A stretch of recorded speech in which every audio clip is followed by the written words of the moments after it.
Kerala channel కి స్వాగతం. వార్తల ముందుగా ముఖ్యాంశాలు. చనిపోయిన అగ్రిగోల్డ్ బాధితులకు వెంటనే నష్టపరిహారం చెల్లించాలి. సిపిఐ గాజువాక ఇన్ఛార్జ్ కసిరెడ్డి సత్యనారాయణ పిలుపు.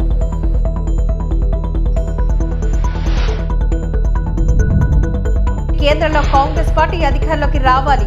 తెలంగాణ సీఎం రేవంత్ రెడ్డి, ఏపీసీసీ అధ్యక్షురాలు వైఎస్ షర్మిల హితం.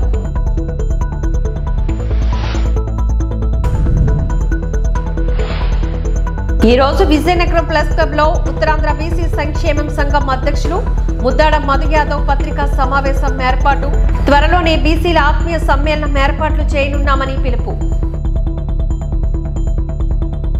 ఈ రోజున విజయనగరం ప్లస్ క్లబ్ లో ఉత్తరాంధ్ర బీసీ సంక్షేమం సంఘం అధ్యక్షులు ముద్దాడ మధు యాదవ్ పత్రికా సమావేశాన్ని ఏర్పాటు చేయడం జరిగింది. ఈ సందర్భంగా ముద్దాడ మధు యాదవ్ మాట్లాడుతూ, ఉత్తరాంధ్రలో యాదవులకు అసెంబ్లీ సీట్లు ఇప్పటికీ ప్రకటించినవి టీడీపీ 1, జనసేన 1, వైఎస్ఆర్సీపీ 0.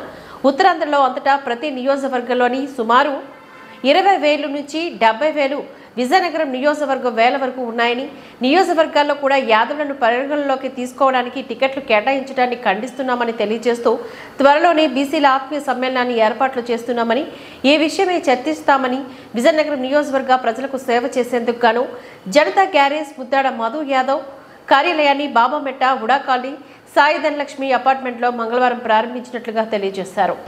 32 నియోజకవర్గాలకు గాను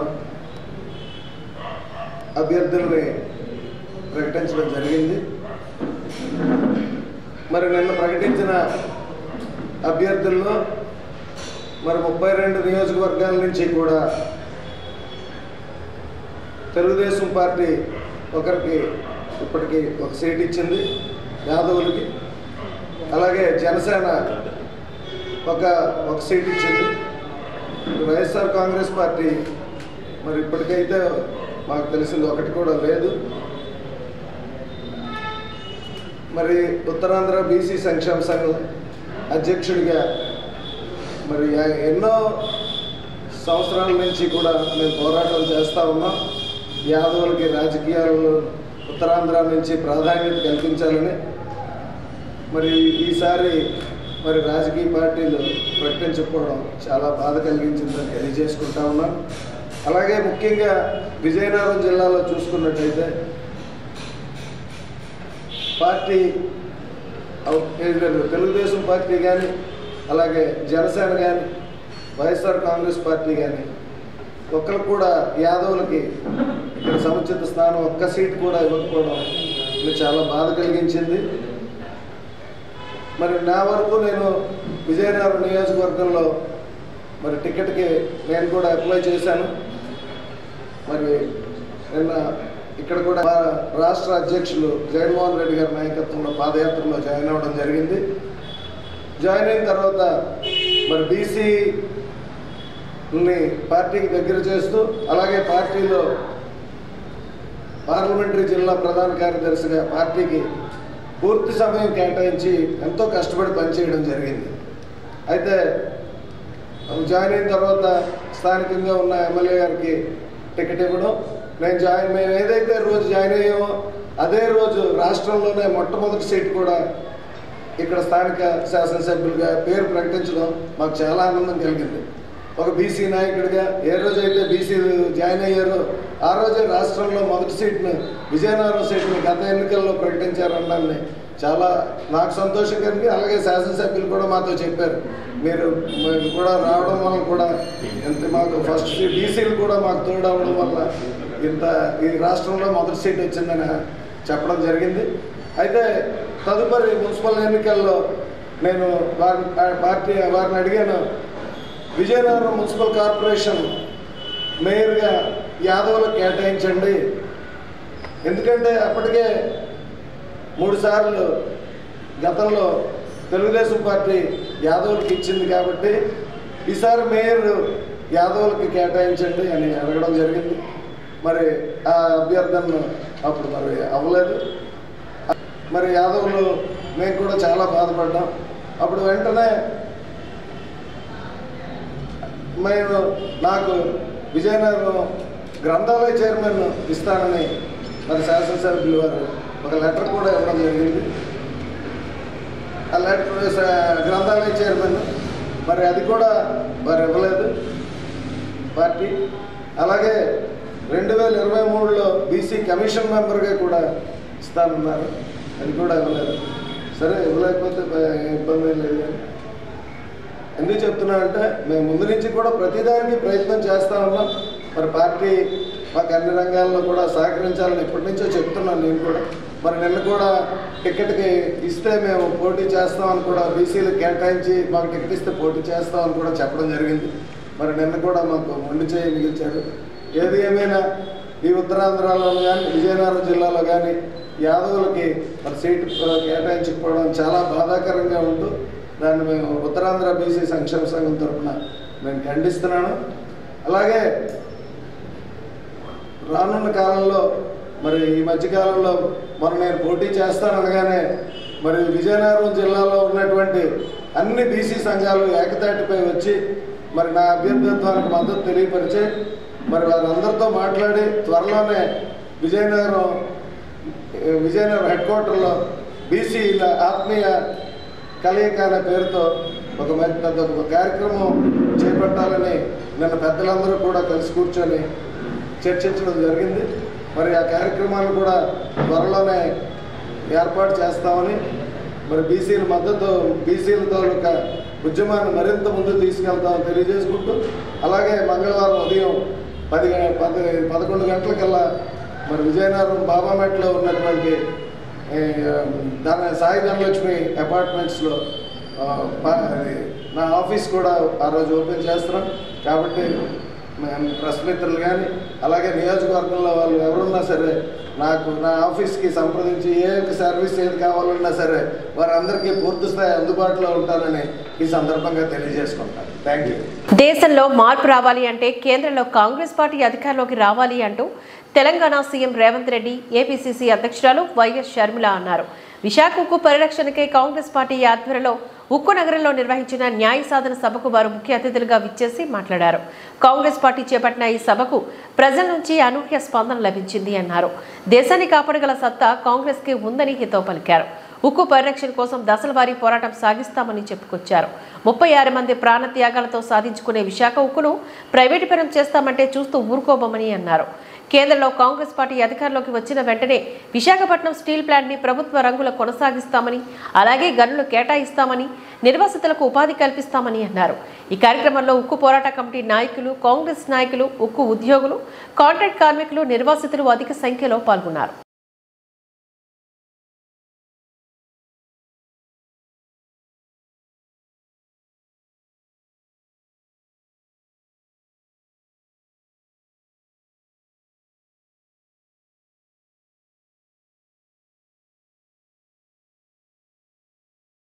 ఈరోజు విశాఖ ఉక్కును ప్రైవేటైజ్ చేయాలని ఒక్కొక్క అంశంగా క్రమంగా ఇది లాభాలలో ఉన్న ప్రాజెక్టు క్రమంగా నష్టాల్లోకి తీసుకువెళ్లారు, అప్పుల్లోకి తీసుకువెళ్లారు.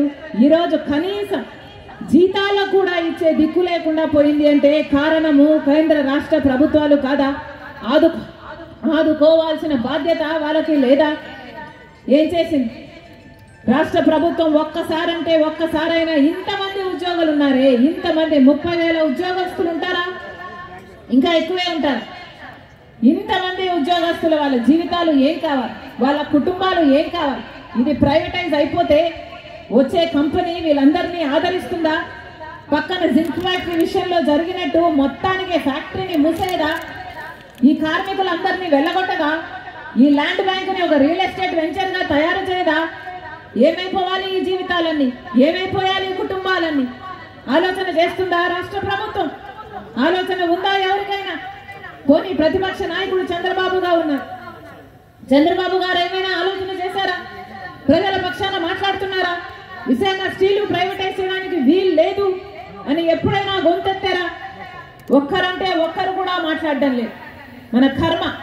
పాలక పక్షం ఒక తీరుంటే ప్రతిపక్షం కూడా అదే తీరులో బీజేపీ పార్టీకి బానిసలుగా మారారు. దొందే కాదా? ఇది ఎక్కడి న్యాయం అని అడుగుతున్నా. ఇది ఎక్కడి అన్యాయం? ఈరోజు వైఎస్ షర్మిల గారి నాయకత్వంలో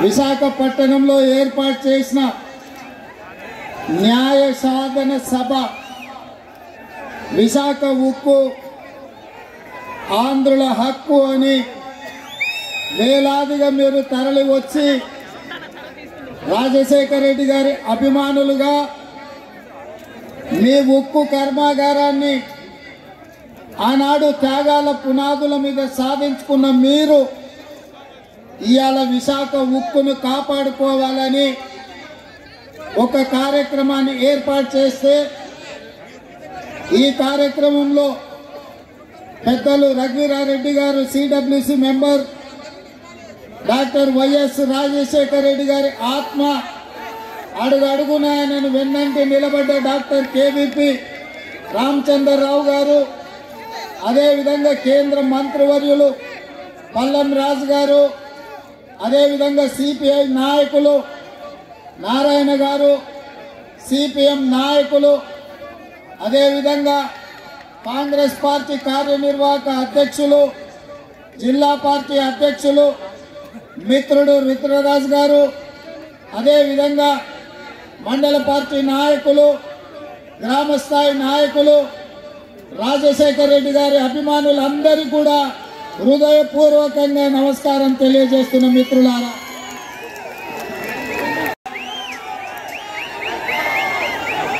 ఈరోజు వైఎస్ షర్మిల గారి నాయకత్వంలో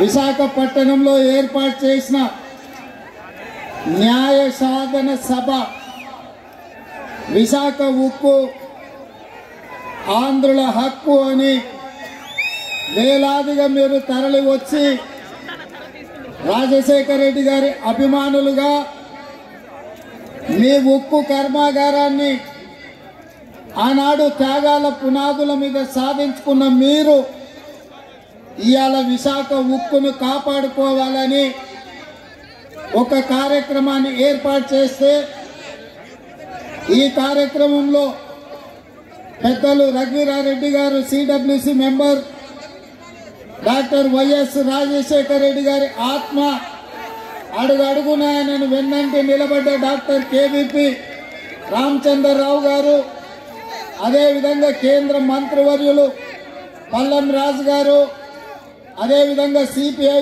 నాయకులు నారాయణ గారు, సిపిఎం నాయకులు, అదేవిధంగా కాంగ్రెస్ పార్టీ కార్యనిర్వాహక అధ్యక్షులు, జిల్లా పార్టీ అధ్యక్షులు మిత్రుడు రుద్రరాజు గారు, అదేవిధంగా మండల పార్టీ నాయకులు, గ్రామస్థాయి నాయకులు, రాజశేఖర రెడ్డి గారి అభిమానులందరికీ కూడా హృదయపూర్వకంగా నమస్కారం తెలియజేస్తున్న మిత్రులారా, చనిపోయిన అగ్రిగోల్డ్ బాధితులకు వెంటనే నష్టపరిహారం చెల్లించాలి అంటూ సిపిఐ గాజ్వాక ఇన్ఛార్జ్ కసిరెడ్డి సత్యనారాయణ అన్నారు. AgriGold customers and agents welfare association మరియు సిపిఐ ఆధ్వర్యంలో కొత్త గాజ్వాక నుంచి కూర్మానపాలెం వరకు ర్యాలీని చేపట్టారు. ఈ సందర్భంగా వారు మాట్లాడుతూ అగ్రిగోల్డ్ బాధితులు గత 10 సంవత్సరాలుగా న్యాయ పోరాటం చేస్తున్నారని, అయినప్పటికీ కూడా ఫలితం దక్కలేదని ఆరోపించారు. అగ్రిగోల్డ్ వల్ల చనిపోయిన 500 కుటుంబాలకు వెంటనే 10 లక్షల రూపాయల చొప్పున పరిహారం ప్రకటించాలని, అగ్రిగోల్డ్ యాజమాన్య బినామీ ఆస్తులను ప్రభుత్వం జప్తు చేసుకుని బాధితులకు న్యాయం చేయాలని కోరారు.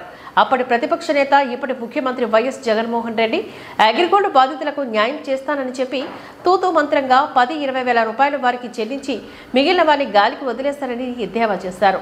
లక్షల కోట్ల రూపాయలు విలువ చేసే అగ్రిగోల్డ్ ఆస్తులు ఉన్నప్పటికీ కూడా ప్రభుత్వం బాధితులకు న్యాయం చేయడం లేదని అన్నారు. ఈ కార్యక్రమంలో అగ్రిగోల్డ్ బాధితులు, సిపిఐ నాయకులు, కార్యకర్తలు మరియు తదితరులు పాల్గొన్నారు. ఆ ఆడవాళ్ళకి అన్నమాట పసుపు కింద 10,000 రూపాయలు ఇచ్చనమాట అంటే అతను మా బాధ్యతలకు అన్యాయం చేశారు. కానీ మేము కూడా అదే బుద్ధి చెప్పడం జరిగింది. మరి జగనన్న గారు అనమాట అంటే నేను విన్నాను, ఉన్నాను, చూశాను, చేస్తానని అన్నారు. ఇతను కూడా ఎంతవరకు అనమాట అంటే 5 సంవత్సరాలు అనమాట రమారామే అవుతుంది. ఇతను కూడా ఎంతవరకు మమ్మల్ని అనమాట అంటే కనీసం ఒక పైసా కూడా ఇవ్వలేకపోయారు. మరి ఈ ప్రభుత్వం అనమాట అంటే ఇంతటితో ఇది అయిపోయింది. ఇది నెక్స్ట్ అనమాట ప్రతిపక్షాలు కానీ, అధికార పక్షం కానీ, లేదంటే మిత్రపక్షాలు మిగతా ఉన్న పార్టీలు కానీ ఎవరైనా మ్యానుఫ్యాక్చర్లో పెట్టి మీ అగ్రిగోల్డ్ బాధితులకి మేము ఉన్నాము, మా ప్రభుత్వం వచ్చిన తర్వాత అనమాట అంటే మేము చూస్తాము, మీకు న్యాయం చేస్తాము అని మాట ఇచ్చి మ్యానుఫ్యాక్చర్లో పెడతారో వాళ్ళకి అనమాట మేము బటన్ నొక్కడం అనేది అనమాట జరుగుతుంది. లేని పక్షంలో అనమాట రివర్స్ బటన్ అనేది నొక్కడం జరుగుతుంది. కాబట్టి ప్రభుత్వాలు, ప్రతిపక్షాలు, అధికార పక్షాలు అందరూ కూడా గమనించి దీన్ని మా అగ్రిగోల్డ్ బాధితుల్ని ఆదుకుంటారని మనం చేస్తాం. బాధితులు దాదాపు 10 సంవత్సరాలు పెట్టి పోరాటం కొనసాగిస్తూ ఉన్నారు. ఈ 10 సంవత్సరాలు పెట్టి కూడా ఏ రాష్ట్ర ప్రభుత్వం మారినప్పుడు కూడా వాగ్దానాలు చేస్తున్నారు. ఆ వాగ్దానాలు అమలు జరపడంలోనూ వెనకబడుతున్నారు. వాళ్ళ ఆస్తులను అయితే జప్తు చేశారు. భూములు రోజు రోజుకు ఆస్తులు పెరుగుతూ ఉన్నాయి. దాని విలువ పెరుగుతుంది, భూమి ఆస్తులు పెరుగుతూ ఉన్నాయి. ఏదైతే అగ్రిగోల్డ్ అని చెప్పి యజమాని చెప్తున్నటువంటి నిదానాలు ఉందో, ఆదాయం ఉందో, లక్షల కోట్ల రూపాయలు మాది ఆదాయం ఉంది, మేము అందరూ కూడా పైసలతో చెల్లిస్తామని చెప్తా ఉంది. మరి అన్ని ఆస్తులకు రాష్ట్ర ప్రభుత్వం దగ్గర అట్టు పెట్టుకొని బాధితులు రోడ్డు మీద వదిలేయడం ఏంటంటే అన్యాయం. లాస్ట్ మేనిఫెస్టోలో జగన్మోహన్ రెడ్డి గారు అందరికీ కూడా వాగ్దానం చేశారు. మేము ఉన్నటువంటి 32 లక్షల మందిని కూడా నష్టపరిహారం మీ అందరికీ చెల్లిస్తాము అని చెప్పి మేనిఫెస్టోలు పెట్టి ఆ నష్టపరిహారం చెల్లిస్తున్నటువంటి ప్రభుత్వం ఈరోజు 5 సంవత్సరాలు అయిపోతున్న ఈ రోజుకి కూడా వాళ్ళకి నష్టపరిహారం చెల్లించలేదు కదా. చెప్పిన వాగ్దానం నిలబెట్టుకోలేదు. 20,000 రూపాయల లోపల ఉన్న వాళ్ళందరూ కూడా ఇస్తామని చెప్పారు. దాదాపు 13 కోట్ల రూపాయలు అవుతే 9 కోట్ల రూపాయలు కూడా ఇవ్వలేకపోయింది. 900 కోట్ల రూపాయలు కూడా ఇవ్వలేకపోయింది. అంటే 1300 కోట్ల రూపాయలు అవుతే 900 కోట్ల రూపాయలు కూడా ఇవ్వలేకపోయింది. వీళ్ళకి ఇవ్వాల్సినటువంటి నష్టపరిహారం లక్షల కోట్ల రూపాయలు వాళ్ళ దగ్గర ఉంచుకొని దాన్ని వడ్డీ చెల్లించిన వీళ్ళు అప్పులు తీరిపోతాయి. వీళ్ళందరూ కూడా నష్టపరిహారం ఇచ్చేవచ్చు.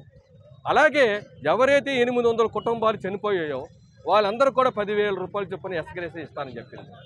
10 లక్షల రూపాయలు చొప్పున ఎక్స్గ్రేస్ ఇస్తాను ఉంది. ఆ 10 లక్షల రూపాయలు కూడా ఈ రోజు కూడా ఒక్కరికి కూడా చనిపోయిన కానిటువంటి బాధితులకి నష్టపరిహారం ఇవ్వలేదు. అందువల్ల ఈ ప్రభుత్వానికి ఇప్పుడైనా సరే అన్ని రాజకీయ పార్టీలు కూడా మేనిఫెస్టోలో ఈ బాధితులు ఎవరైతే రోడ్లు పెట్టారో, ఎవరైతే నిరుపేదలు ఉన్నారో, ఎవరైతే మధ్యతరగతి కుటుంబాలు ఉన్నారో వాళ్ళని ఆదుకోవాలని చెప్పేసి ఈ రోజున ఇక్కడ కాకతీయ ఐటీ జంక్షన్ నుండి దువ్వాడ బ్రిడ్జి వరకు కూడా స్కూటర్ ర్యాలీ చేస్తూ వీరందరూ కూడా ప్రజలకి విజ్ఞప్తి చేస్తూ రాష్ట్ర ప్రభుత్వాలకు మేనిఫెస్టోలో పెట్టమని చెప్పేసి డిమాండ్ చేస్తూ ఈ ర్యాలీ ప్రారంభమవుతుంది. ఈ ర్యాలీకి సంబంధించినటువంటి ఈ రోజున బాధితులందరూ కూడా వచ్చి ఉన్నారు. వీళ్ళందరి సమక్షంలోనూ ఈ యొక్క ర్యాలీని రాష్ట్ర ఎవరైతే గౌరవ అధ్యక్షులు ముప్పాడు నాగేశ్వర గారు ఉన్నారో ఆ పిలుపు మేరకు ఈ రోజున ఈ ర్యాలీ ప్రారంభమవుతుంది. బి సెల్యులార్ బ్యానర్ పైన శ్రీహర్ష కొనగంటి దర్శకత్వంలో చిత్రీకరించిన ఓం భీమ్ బుష్ చిత్రం అన్ని వర్గాలను ఆకట్టుకుంటుందని, కుటుంబ సమేతంగా చూసే చిత్రంగా అందరికీ గుర్తుండిపోతుందని కథానాయకుడు శ్రీ విష్ణు అన్నారు. చిత్ర యూనిట్ కు గాజువాకలో చెరీ గణేష్ ఆధ్వర్యంలో ఘన స్వాగతం పలికారు. అనంతరం 73వ వార్డు కార్పొరేటర్ భూపతిరాజు సుజాత నివాసంలో అభిమానులతో కలిసి చిత్ర యూనిట్ సందడి చేసింది. ఈ సందర్భంగా హీరో మాట్లాడుతూ ఈ చిత్రం ఈ నెల 22న విడుదలవుతుందని చెప్పారు. మోడర్న్ మాంత్రికులైన 3 స్నేహితుల కథ ఇది అని అన్నారు. యూత్ ని ఈ చిత్రం ఎంతగానో ఆకట్టుకుంటుందని చెప్పారు. తాను పుట్టి పెరిగిన విశాఖలో తన చిత్రాలను విశేషంగా ఆదరిస్తున్నారని తెలియజేశారు. నటుడు రామకృష్ణ, స్థానిక నాయకులు భూపతిరాజు, సుజాత, రోజా రాణి, నాగేంద్ర తదితరులు కార్యక్రమంలో పాల్గొన్నారు. అందరికీ నమస్కారం అండి. విష్ణు. ఓం భీమ్ బుష్ అనే సినిమా ప్రమోషన్స్ కోసం మార్చ్ 22 రిలీజ్ కాబట్టి వైజాగ్ నుంచి మొదలు పెట్టాం, గాజువాక్ నుంచి మొదలు పెట్టాం. చాలా హ్యాపీ. దట్టు ఇప్పుడే భూపతిరాజు శ్రీనివాసరాజు గారిని కలవడం జరిగింది. మా చరణ్ ఎప్పుడు వచ్చినా పృథ్వీ ఎప్పుడు వచ్చినా నాకు గాజువాక్ లో చాలా మంచి రిసెప్షన్ ఇస్తారు. అలాగే సుజాత గారిని కలిసాను, అలాగే మన నాగేంద్ర గారిని కలిసాను. So very happy. ఇక్కడి నుంచి మొదలు పెట్టిన ఎప్పుడు నాకు సెంటిమెంట్. సో గాజువాక్ నుంచి మళ్ళీ ఈ సినిమా కూడా మొదలు పెట్టాను. తప్పకుండా విజయవంతం అవుతుందని మనస్ఫూర్తి కోరుకుంటాను. అలాగే గాజువాక్ ప్రేక్షకులు అందరూ కూడా, అలాగే వైజాగ్ వాస్తవులు అందరూ కూడా మా సినిమా 22వ తారీఖుని చూసి మమ్మల్ని ఆశీర్వదిస్తారు మనస్ఫూర్తిగా కోరుకుంటున్నాను. ఇక్కడికి వచ్చిన మీడియా మిత్రులందరికీ కూడా ప్రత్యేకంగా కృతజ్ఞతలు తెలుసుకుంటూ సెలవు తీసుకుంటాను. Thank you very much. మీడియాలో గీత ఆర్ట్స్ లో 2 ఎంటర్టైన్మెంట్ అండి, మొత్తం ఎంటర్టైన్మెంట్.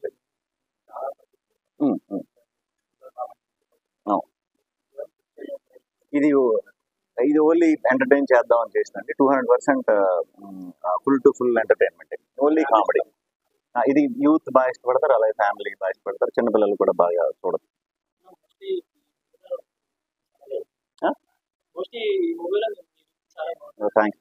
గాజువాక్ లో వైసీపీ సమన్వయకర్త అమర్నాథ్ తో సమావేశం ఏర్పాట్లు చేసి గాజువాక్ నియోజకవర్గ వైసీపీ సమన్వయకర్త మంత్రి అమర్నాథ్ తొలిసారిగా నియోజకవర్గ స్థాయి సమావేశంలోని పాల్గొన్నారు.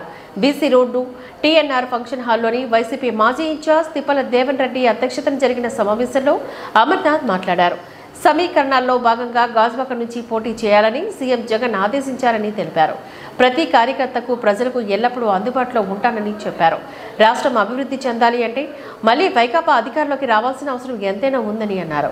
కాగా ఈ సమావేశం ఏర్పాట్లు చేస్తున్నట్లుగా ముందుగా ప్రకటించిన ఎమ్మెల్యే తిప్పల నాగిరెడ్డి వేదికపైన కనిపించకపోవడం హాట్ టాపిక్ గా మారింది. అయితే ఆరోగ్యరీత్యా హాజరు కాలేకపోయానని కుటుంబ సభ్యులు తెలిపారు. ఇదిలా ఉండగా ఓ మంత్రి ఇన్ఛార్జ్ హోదాలో పెట్టిన సమావేశంలో ఒకే ఒక కార్పొరేటర్ భూపతిరాజు సుజాత మినహా మిగిలిన వారెవరూ సమావేశానికి రాకపోవడం అనేక విమర్శలకు దారితీస్తుంది. నియోజకవర్గ స్థాయి సమావేశానికి అనుకున్నంతగా జనం హాజరు కాకపోవడం, పలువురు సమావేశంపైన రకరకాలుగా అక్కడ గుసగుసలాడుకోవడం కనిపించింది. మాజీ ఎమ్మెల్యేలు తిప్పల గురుమూర్తి రెడ్డి, చింతలపూడి వెంకటరామయ్య తదితరులు ఈ సందర్భంగా మాట్లాడారు.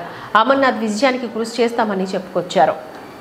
శాసనసభ్యులు పెద్దలు నాగిరెడ్డి గారి నాయకత్వంలో సోదరుడు దేవన్ రెడ్డి గారు, మాజీ శాసనసభ్యులు వెంకటరామయ్య గారు, మాజీ శాసనసభ్యులు గురుమూర్తి రెడ్డి గారు గాజువాకలో ఉన్నటువంటి ముఖ్య నాయకుల సమావేశాన్ని వారు కార్పొరేటర్లు, వార్డు ఇన్ఛార్జీలు, సీనియర్ నాయకులు అందరితో కూడా కలిసి ఈరోజు సమావేశాన్ని నిర్వహించి రేపు జరగబోయేటువంటి ఎన్నికలకు ఏ రకమైనటువంటి ప్రణాళికలు చేయాలి, ఏ రకంగా ఎన్నికల ప్రచారాన్ని రేపు పార్టీ విజయం కోసం ఏ రకంగా కష్టపడాలి, జగన్మోహన్ రెడ్డి గారి నాయకత్వాన్ని ఏ రకంగా మళ్ళీ రాష్ట్రానికి రెండోసారి అందించాలనేటువంటి ఉద్దేశంతో ఈ సమావేశాన్ని ఏర్పాటు చేసి గాజువాకలో ఉన్నటువంటి ముఖ్య నాయకులందరితో కూడా సమావేశం అవ్వడం జరిగింది. ముఖ్యంగా దీనికి సంబంధించి రానున్నటువంటి కాలంలో 2 రోజుల్లో పూర్తి స్థాయి ప్రణాళికల్ని రూపొందించి ఏ రోజు నుంచి ఎక్కడి నుంచి ప్రచారం మొదలు పెట్టాలి, ఏ సమావేశాలు నిర్వహించాలనేటువంటిది పెద్దలందరూ కూడా కలిసి నిర్ణయం తీసుకుంటాం.